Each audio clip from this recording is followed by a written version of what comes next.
Welcome to టీ10 నేను రేవతి.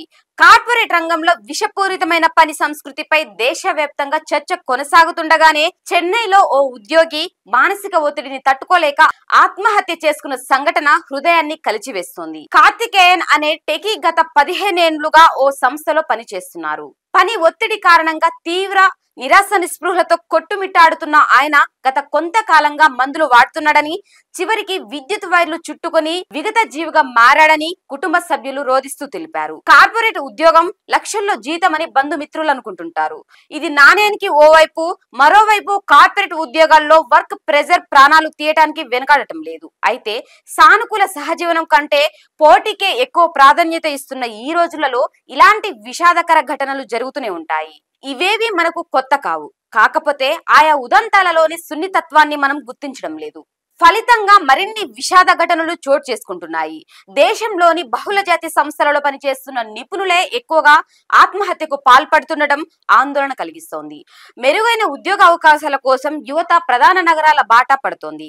యువతను ఆకర్షిస్తున్న ఆ నగరాలే ఇప్పుడు దురదృష్టవశాత్తు ఆత్మహత్యలకు కేంద్రాలుగా మారాయని 2022లో బిజినెస్ ఇన్సైడర్ అనే వెబ్సైట్ తెలిపింది. దేశంలోని 53 మెగా నగరాలలో నమోదైన మొత్తం ఆత్మహత్యలలో 4 ప్రధాన నగరాలైన ఢిల్లీ, చెన్నై, బెంగళూరు, ముంబైలోనే 35.5% జరిగాయని ఆ వెబ్సైట్ వివరించింది. దేశంలో ఆత్మహత్యలు పెరుగుతున్నాయని తాజా గణాంకాలు చెబుతున్నాయి. పని ప్రదేశాలలో ఒత్తిడిని తగ్గించాలని, ఉద్యోగుల మానసిక ఆరోగ్యంపై శ్రద్ధ వహించేలా మేనేజర్లకు శిక్షణ ఇవ్వాలని యాజమాన్యాలకు సూచనలు అందుతున్నాయి. 2022 జనవరిలో 31 సంవత్సరాల ఐటీ ఉద్యోగి రూప్ కిషోర్ సింగ్ హైదరాబాద్ లో ఉరి వేసుకుని ఆత్మహత్య చేసుకున్నారు. పని ఒత్తిడిని తట్టుకోలేకపోతున్నానంటూ అంతకు ముందు ఆయన తన కుటుంబ సభ్యులకు ఓ సందేశం పంపారు.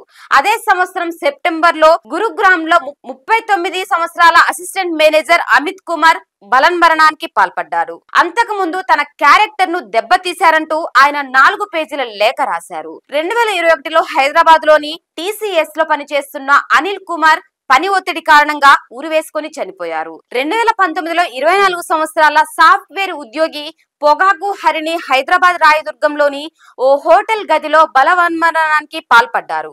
ఇక నీకు పని లేదని యాజమాన్యం చెప్పడంలో కలత చెంది ఆమె ఆత్మహత్య చేసుకున్నారు. ఇదే సంవత్సరం 23 ఏండ్ల ఐటీ ఉద్యోగి గుండ్ల చైతన్య హైదరాబాద్ లోని ఓ హాస్టల్లో ఆత్మహత్య చేసుకున్నారు. ఉద్యోగంలో అసంతృప్తి చెందానంటూ ఆయన ఓ నోటు రాశారు. ఇలాంటి విషాదాంతాలు ఇప్పటికే కొనసాగుతూనే ఉన్నాయి. పని ఒత్తిడి కారణాలు అనేకం.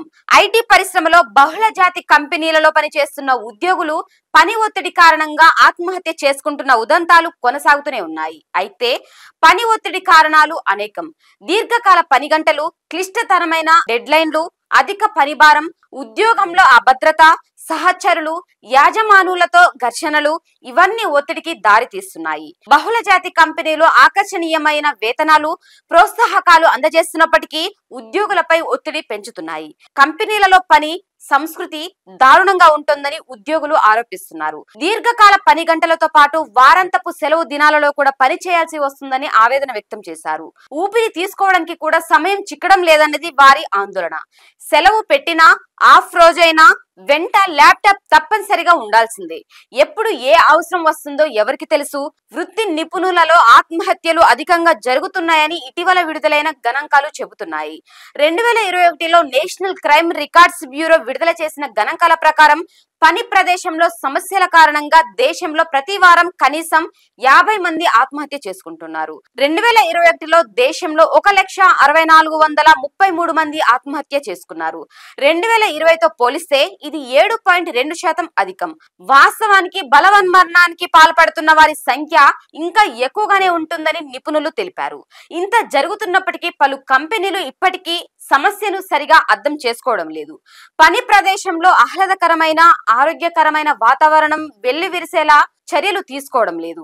శారీరక ఆరోగ్య సమస్యలు అందరికీ తెలుస్తాయి, కానీ మానసిక ఆరోగ్య సమస్యలు తెలియవు.